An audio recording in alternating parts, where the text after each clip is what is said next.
हर हर महादेव। महाशिवरात्रि की ये कहानी शिव और शक्ति के पुनर्मिलन की कहानी है। इस दिन से जुड़ी बहुत सारी कहानियां हैं जो इस वीडियो के एंड में देखेंगे। आइए जानते हैं कि क्यों हम सब ये महाशिवरात्रि का पर्व मनाते हैं। राजा दक्ष, जो कि ब्रह्मदेव के पुत्र थे, उन्होंने पराशक्ति से अपने घर में पुत्री के रूप में आने की आराधना की। पराशक्ति ने राजा दक्ष की आराधना को स्वीकार करके उनके घर सती के रूप में जन्म लिया। सती राजा दक्ष की पुत्री थी, उसी वजह से उनको दक्षयानी से भी जाना जाता था। सती पहले से ही शिव की भक्त थी। सती ने अपने पिता का महल त्याग करके भगवान शिव को प्रसन्न करने के लिए जंगल में तपस्या शुरू की। उन्होंने कठोर तपस्या और भक्ति से शिव को प्रसन्न किया और उनके सामने विवाह का प्रस्ताव रखा और महादेव ने प्रस्ताव को स्वीकार किया। राजा दक्ष भगवान विष्णु के बहुत बड़े भक्त थे। वो इस बात से खुश नहीं थे कि उनकी बेटी की शादी शिव से हो रही थी। सती ने अपने पिता के विरुद्ध जाकर भगवान शिव से विवाह किया और उनके साथ कैलाश चली गई। विवाह के बाद राजा दक्ष ने अपने महल में यज्ञ रखा जिसमें सभी देवी देवता को आमंत्रित किया, पर महादेव और सती को नहीं बुलाया।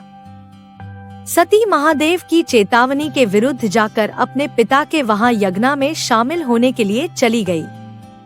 महादेव ने सती की सुरक्षा के लिए नंदी को सती के साथ भेजा। सती को आता देख राजा दक्ष उन पर चिल्लाने लगे। राजा दक्ष महादेव का बहुत अपमान किया।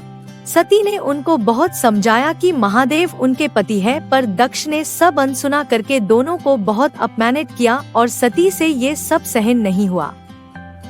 सती ने पूर्व में दक्ष को चेतावनी दी थी कि अगर उनका किसी भी रूप में अपमान किया तो वो उनको छोड़ देंगी।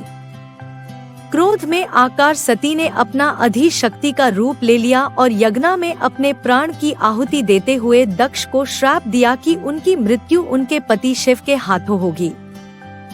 ये खबर सुनते ही महादेव के क्रोध की कोई सीमा ना रही और उन्होंने क्रोध में आकर अपनी जटा उखाड़ कर जमीन पे फेंक दी और उनसे वीरभद्र और भद्रकाली की उत्पत्ति हुई। ये दोनों महादेव के सबसे भयंकर स्वरूप है। भगवान शिव ने अपने वीरभद्र रूप में दक्ष को मार दिया और सती के शाप को लेकर पूरी दुनिया को बंजर बना दिया। ये सब देख के भगवान विष्णु ने अपना चक्र चला के सती के शरीर के 51 टुकड़े कर दिए और जहाँ जहाँ वो टुकड़े गिरे वहाँ एक एक शक्ति पीठ स्थापित किया। इसके बाद महादेव शांत हुए और उन्होंने फिर से राजा दक्ष को जीवन दान दिया और उनके मस्तक को बकरे की मस्तक से जोड़ दिया। मानव कल्याण के लिए सती ने फिर से पार्वती के रूप में जन्म लिया।